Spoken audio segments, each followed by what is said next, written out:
No, yo creo que no es una debilidad en la disciplina, sino que es el origen mismo del PAN.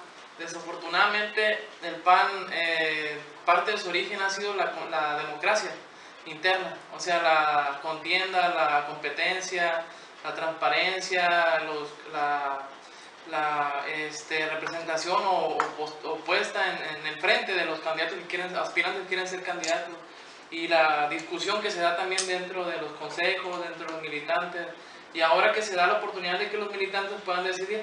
Desafortunadamente los militantes no van a decidir, va a ser designación.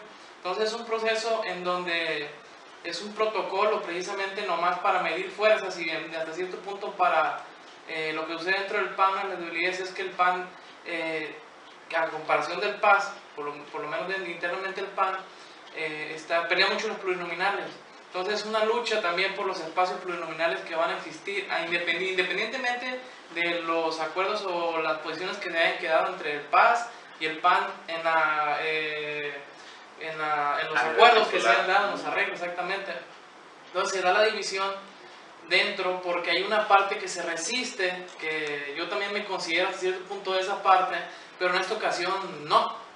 ¿Por qué no? Bueno, la parte esta que hablan ustedes del panismo más fuerte o el panismo más del origen, que más conservador, pensamos que Acción Nacional debería ir solo. Yo soy uno de ellos.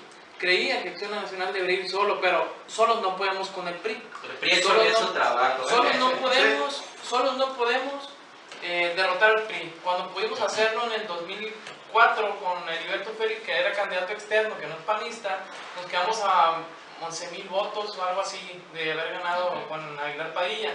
No se logró. Internamente lo que sucede es que es eso.